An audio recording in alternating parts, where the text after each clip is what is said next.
What is going on, teaching an army? Forgotten to bring you my own top 5 of things that are wrong with Naruto Shippuden Open Ninja Storm Revolution slash Naruto Storm the series. And starting off with number 5, balancing issues. Things that we've been complaining about since Generation and things that they slowly started to address in Storm 3. Now, let's be honest now. This series has been broken for a long time. Some characters are outclass other characters, and some characters just have features about them that are insane. Prime example: Donzo, True Awakening, Oko, anything that is touched, even himself. Now, we cannot lie. This game, like I said, this game has been broken, and they implemented things in balance patches since Storm 3 that changed some characters that needed the balance, such as Kid Kakashi and Masked Man. But then they added things to try to balance other features that, in turn, balanced them, but at the same time, it led to even more brokenness. And what I'm talking about at this point is the parrying system. The parrying system is cool. It punishes people who chakra dashes too much, but at the same time, you should not give a true awakening. And by a true awakening, I mean true awakening like Susanoo or Nine-Tail form Naruto. They do not need a parrying system, or at least the ability to parry a normal person. That does not make any sense. That, just get rid of the point of having this balancing feature if you're just going to give it to somebody who can abuse it in this form that's already stronger and faster, or out prioritize, I should say, a normal fighter. But moving on to number 4, we're going to be talking about character slash stage rehashing. Now, I can't complain too much about this because they do add maybe one or two new stages every now and then. And I understand there's a balance, not balance, but there's a budget and stuff you have to, deal with when creating the game. But at the same time, I believe you're doing the fans a little bit of an injustice by not updating like not only just the stages but the characters themselves. Like, I understand Naruto and Sasuke are the main characters, and you have to update them all the time. But what happened to the Sakura fans, the Shikamaru fans, and all those other fans out there who don't get to see their character updated? Granted, Sakura had an update in this game, somewhat with a new True Awakening, but then there are characters like Neji who has little to, I believe, no changes at all. And same goes for Hinata, Shino, Kiba, who don't even have a team ultimate in this game, sadly. But there's just characters, fan favorite characters, that just don't get any love, don't get any update, and they just copy and paste to the next game, to the next game, to the next game. Like I said, I understand there's a budgeting issue and stuff, and you don't have so much time and money to make a game, but at the same time, CyberConnect 2, Namco, do your fans a little bit of justice, I guess, and just update them somewhat.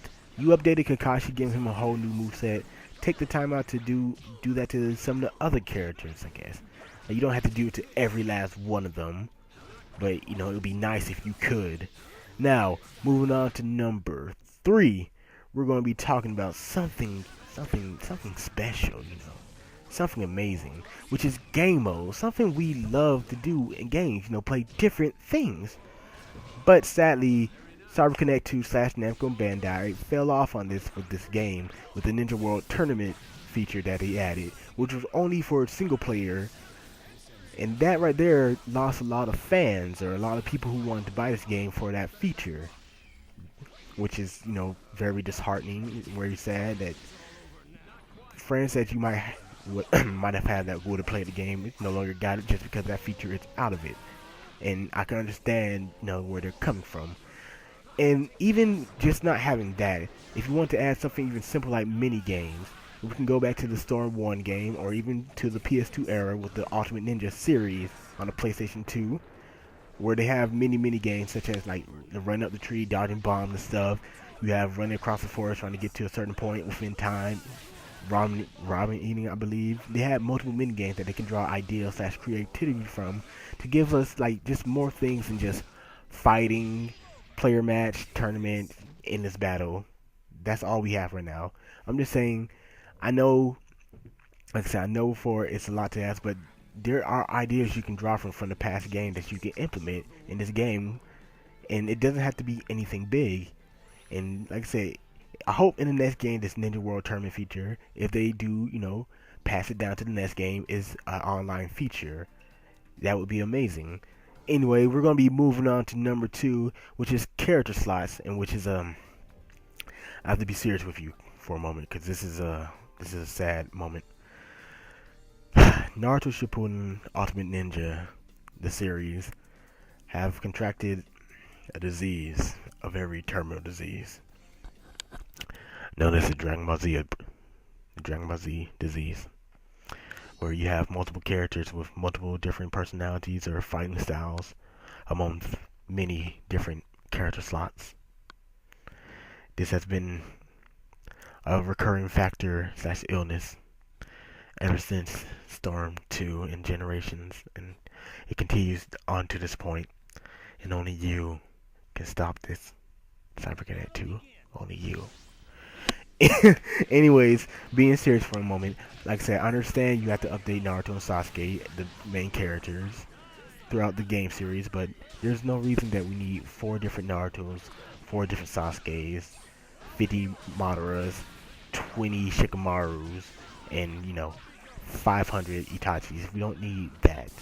And the reason I bring this up is because there are characters that are fan favorites that have yet to make an appearance in the Ninja Storm or any Naruto form, any Naruto game form, ever, such as Chodoro and characters that have had their appearance but only as assists, such as the Sound 4. Now, the reason I brought this up is my prime example is Itachi and Edo Itachi. Same character, same moveset. The only difference is their jutsu and their ultimate jutsu, which could be, just assigned to one character slot. Just press R1 or the right button or whatever to change that character. And this has been proven to be able to be done by looking at Kakashi Hatake. You have Kakashi, Lightning Blade Speed. You have Kakashi with Kamui. Then you have Kakashi with Lightning Blade Twin Lightning Cutter. Three different Kakashis, all on the same character slot. Why can't we not do this with other characters such as Naruto and Sasuke, or Itachi, or Madara? It's possible if you just took out the time to do so, and by doing that, you can open up new slots for other characters that are important to this arc that you're revolving this game around. I'm just throwing that out there. Anyways, moving on to number one and the most important feature to me, in my opinion, that they need to work on, which is the online functionality. Now, let's all be honest here. The online in this game, such as this game series, have been bad ever since its release in Ultimate Ninja Storm 2. The online features are, limited. You have ranked match, you have player matches with the game modes I listed before, and that's it. But that's not where we're going with this. Where I'm going is, the lag and whatnot. If you're trying to connect to a lobby, there's no reason that the game should be trying to connect you to a lobby that is already being filled with somebody else, so that you always get an error saying you cannot join this lobby. You have to lather, rinse, repeat for the same error over and over and over again until you somehow find a game. And if you find a game, most of the time it will be laggy and unenjoyable slash unplayable. Now, lag in fighting games, let's be honest, guys, it's horrible. It's not fun in any form or fashion unless you are very deranged. But like I said, just being honest.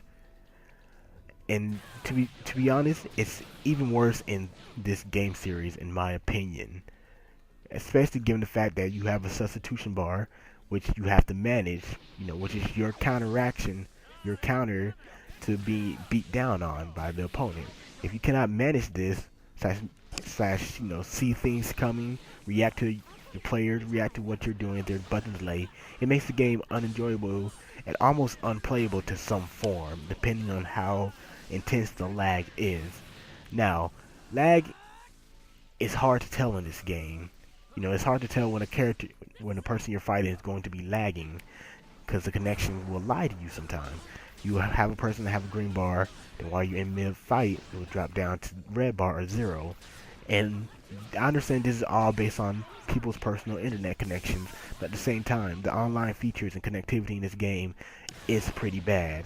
There has been other games where lag is bad, but you can still connect well with somebody of a 1 bar, 2 bar, or anything lower than 3.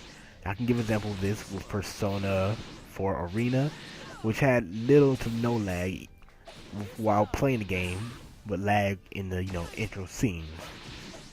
Which, like I said, it all depends on the company what they're working with.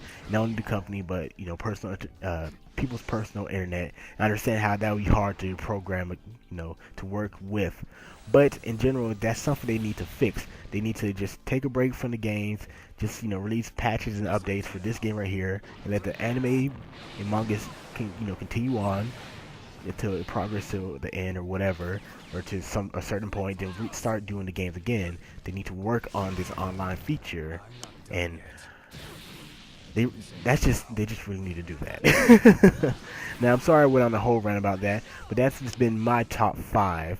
If you like the top 5, leave a like, comment, subscribe to TGN/my channel, and just let me know what you think about my review.